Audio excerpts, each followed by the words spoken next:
Hey Woodhaven family, and welcome back to the Journey 24/7 podcast. This is Chandler here with you again as we start another week in our Bible reading plan together. Today we're going to be in Genesis chapter 26, and as you read this, you probably thought, well, this sounds familiar yet again. And it does. There's a lot of things here that go way back to things we've studied already, and they sound very, very similar, but we're going to dive into them together and talk about them. Now, again, just a reminder, if you're jumping in on these later on, some of these are going to be direct, really just summaries of what we've read. Some of these we may just pick out one or two things where we're studying those one or two things in a deeper way. Each of these podcasts is a little bit different. So there may be days where you feel like there's things we skipped over, and that's because there's going to be days where there are. Because we're keeping this just 5 or 10 minutes and we're diving into a few things. There may also be some days where you feel like we just summarized it, and that's because some days we will. Some days I think just sometimes having that summary is what we need just to make sure we really comprehend it all. But today, we're going to see a lot of similarities to some of the things that we've seen earlier on in Abraham's life, now playing out in the life of Isaac, his son. We start in verse 4 where God says to Isaac, "I will multiply your offspring as the stars of heaven, and will give to your offspring all these lands.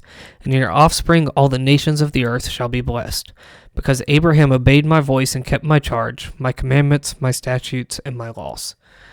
Again, we see the similar promise that we saw to Abraham time after time of saying, your offspring are going to be like the stars of heaven. They're going to be that great in number. They're going to be given all this land. And then we also see in verse 5, because Abraham obeyed my voice and kept my charge, my commandments, my statutes, and my laws. We've established that Abraham wasn't perfect.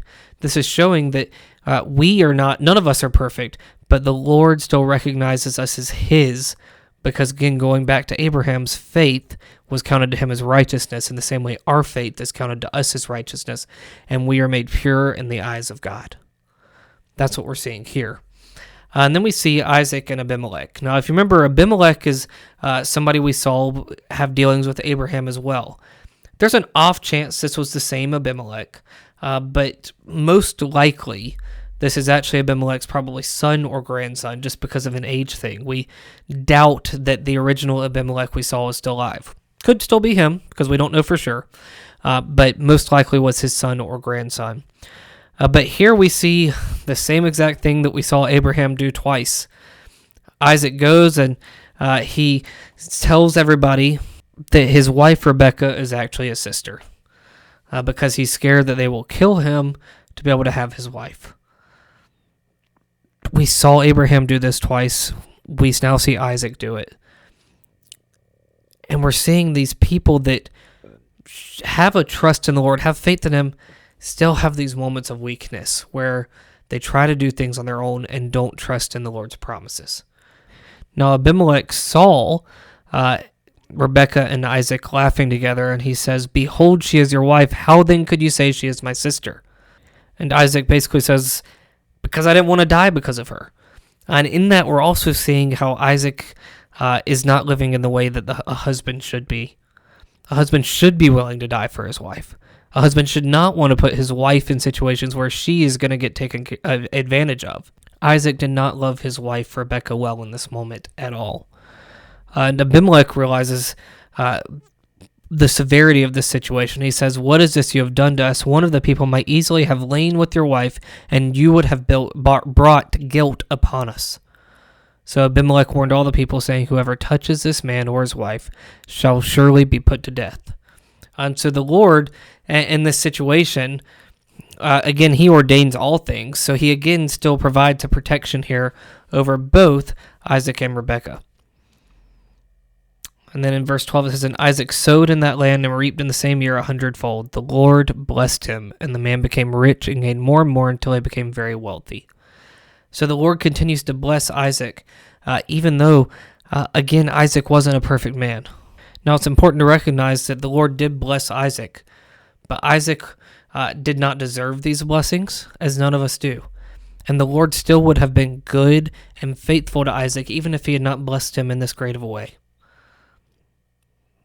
Our standing with the Lord is not determined by our earthly blessings. It's determined by our salvation. And our righteousness by grace through faith in him is what truly matters. And these earthly blessings are great. We all love an earthly blessing. We would love more of those, but we must recognize that they're not the most important thing here. Our salvation is far more important than any earthly blessing the Lord provides. So when we face a hardship, that's okay. That's okay. The Lord's still there. He's still listening. And He's still providing for us. And then skipping on down to the bottom of the chapter, we see yet another similarity to Abraham's life. We see Abimelech come to Isaac and he says, "We see plainly that the Lord has been with you." So he said, "Let there be a sworn pact between us, between you and us, and let us make a covenant with you, that you will do us no harm, just as we have not touched you, and have done to you nothing but good, and have sent you away in peace. You are now the blessed of the Lord."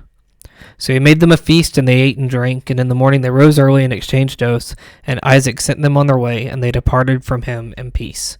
So just like Abimelech made this covenant with Abraham, he's now, this Abimelech is now making one with Isaac because, again, he recognized Isaac's relationship with the Lord.